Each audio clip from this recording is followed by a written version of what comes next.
So let me kind of throw something else at you, and you just go ahead and tell me if I'm way off, if this isn't like the right podcast episode, right topic. But, when I was looking at the title and topic and just kind of thinking about it, in terms of like religious spirits, church, Jesus's church, right? Like big C church, how I'd kind of describe it. And then I started thinking about different, like actual different denominations of churches, on how I think a lot of them in terms, I know. I mean, like if you look at Catholicism, right, and you look at all the stuff that's just kind of built over the years, structure, and it gets away from what the main thing is. And so can this topic be translated, maybe something in this realm of saying like different religions, different denominations, right? I mean, are they tearing down the big C church? Are they bringing, different practices, different things that just don't really matter because they're kind of missing like the main thing? Well, it's the spirit. It's Ephesians 6. We battle not against flesh and blood, but powers, principality, heavenly hosts, and dark places. And I can say this. I'm qualified to say this because I'm born Jewish. I was raised in Catholicism. Went to parochial school for 10 years.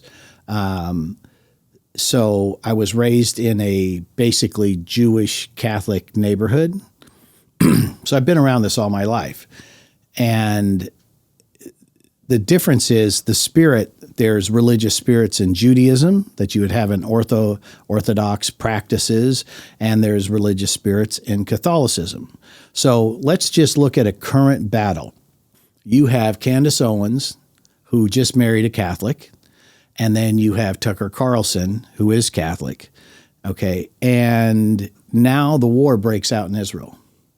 And all of a sudden, you have these huge influencers starting to, out of nowhere, making anti-Semitic, anti-Israel statements. And it's like they didn't just come in and like start on it. It's like something has grabbed a hold of them, like a python, and they won't let go of it.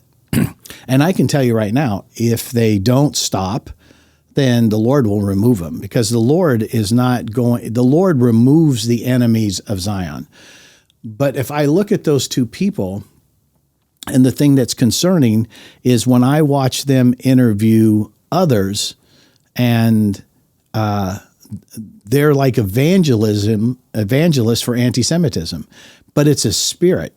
And I'll say this as an ex-Catholic, it's not about the Catholicism, but you have to understand Catholicism was birthed out of replacement theology from the Constantine period around 360 BCE. So the root of Roman Catholicism was, we want to be able to control the people, and the only way to control the people is to separate them from their Judeo roots, where before then the church celebrated the feast. They had Passover, not Easter, and those types of things. So what happened is Constantine realized, if I'm going to overthrow this group of people, I've got to change their calendar and their cultures. And out of that was birthed the Roman Catholic Church. And but the Roman Catholic Church, their teaching was, and they say it in their Apostles' Creed, when you pray the Apostles' Creed, it says, "in the one and only Holy Catholic Church," where they're not one and only Holy Catholic Church. The kingdom of God, there's only one church, and Jesus is the one that died for that church, and the gates of hell will not prevail against it. So Catholicism doesn't have a franchise on the church on the earth.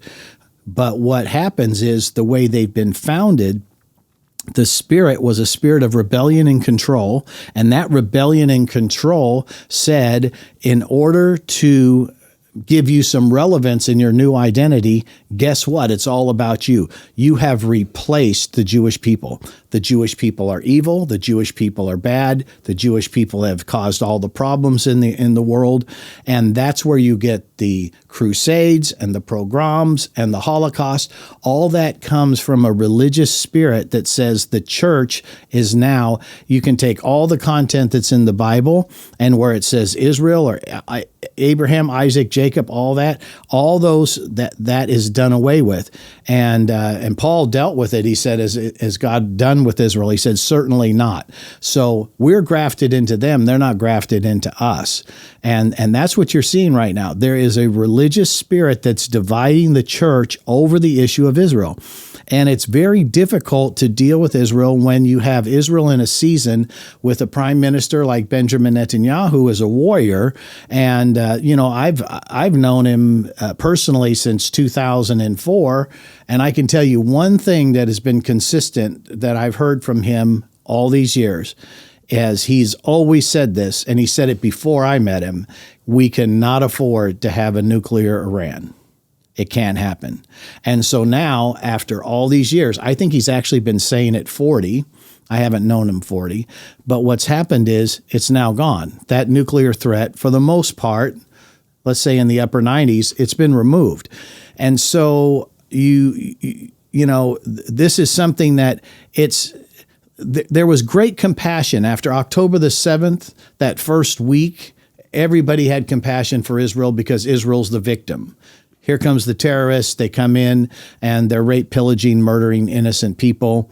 Everyone feels bad. But then once the Black Hawk helicopters show up and they start going into Gaza and they start responding and they start taking out leaders and stuff, all of a sudden, bad Israel.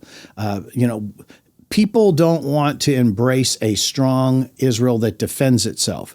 And that's a spirit of anti-Semitism. But the main thing here, if there's anything I can say in this podcast, is that your blessings flow through Israel. That's why Genesis 12:3 says, I will bless those who bless Israel. I will curse those who curse Israel. And so what's happening is this doctrine, religious doctrine inside the church, it is equally as destructive as what's happening with this Sharia law that's coming through the Muslims. It all brings spiritual death to the people. It is a salvation blessing canceller, because what it does is it puts curses on people. Hey guys, if you love this clip and wanted to listen to the full conversation, all you have to do is hit the link at the top of this video's description. And oh yeah, before you go, do us a favor, do yourself a favor, hit that subscribe button on your screen right now so that you're able to get notifications every single time a new clips video drops. All right, I'll see you in the next clip.